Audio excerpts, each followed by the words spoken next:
Kayo magpapakilala naman. Okay, tama. Hello guys. Kasama natin si Ma'am. Nalin Estuario from Head of Department. Okay po. Ma'am, this question po is about technology po.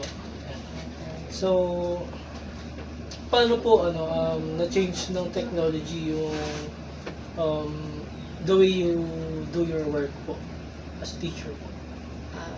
As a teacher, medyo malaki yung naitulong niyang changes. Kasi before, syempre wala naman tayo mga AI.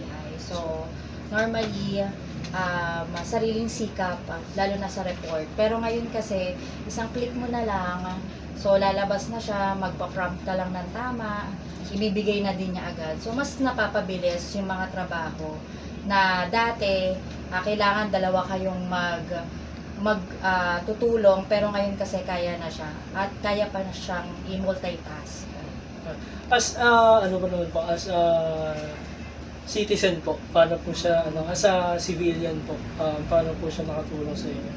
As a civilian naman, syempre especially sa health, no, yung technology medyo malaki din yung naitutulong sa atin.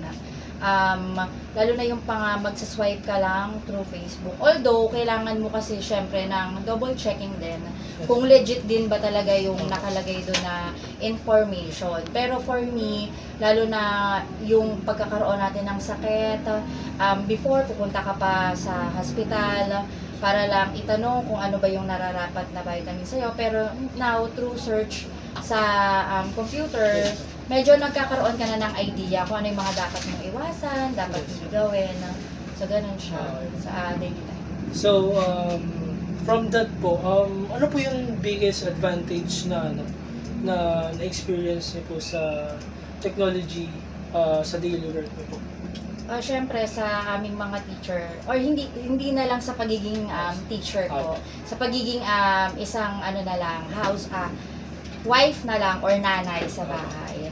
So, syempre, malaki yung naitutulong ng technology sa atin. No? Dati, wala naman tayong mga automatic na, kung alam nyo yung, yung dati, walis tambo. Yes, ngayon, meron na tayong automatic na pag inutusan mo siya, di ba?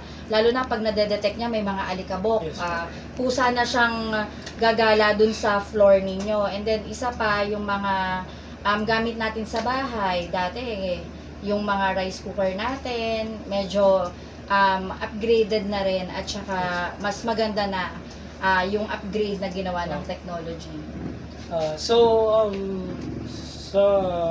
advantage po yun, ano naman po yung mga naging difficulties po sa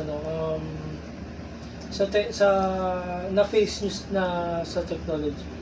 Okay, yung mga siguro na-experience ko dito naman sa school, no, yung paggamit ng mga bata ng AI natin. So, medyo wala kasi tayong limitations.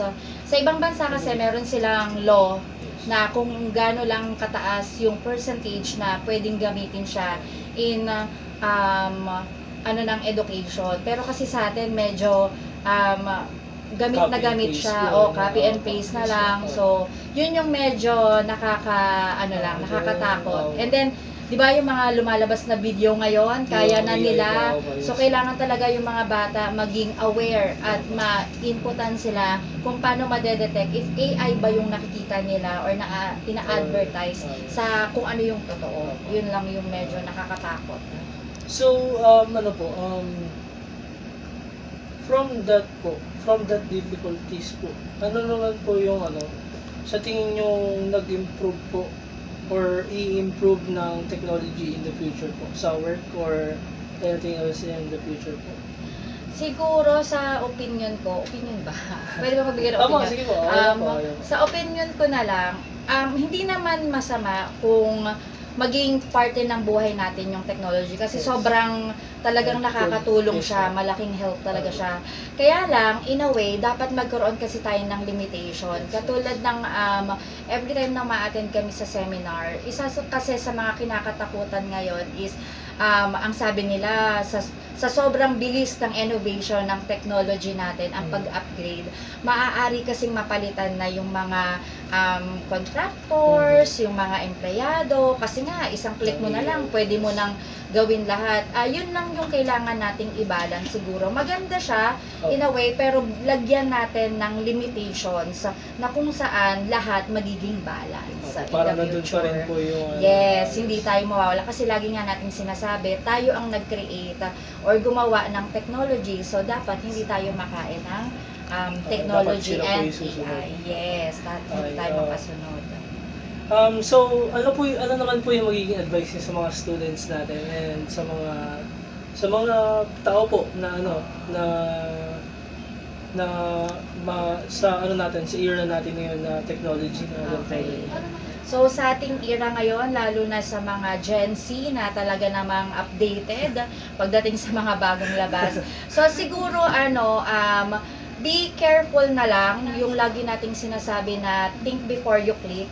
Especially pagdating natin sa multimedia, yung paggamit natin, cybersecurity, huwag tayong madalas mag-post, especially kapag yung about na sa personal. As much as possible, keep it secret pa rin. Gamitin nyo lang yung technology sa kung saan kayo mas mapapabilis yung inyong trabaho, na maging part siya ng inyong buhay at kayo na yung maging hindi nyo namamalayan, kayo na pala yung napapaikot ng AI ngayon. So, kailangan po maging aware kayo dyan, especially sa mga kabataan. So with that, thank you po. Thank you, ma'am. Thank you po. Okay, thank you.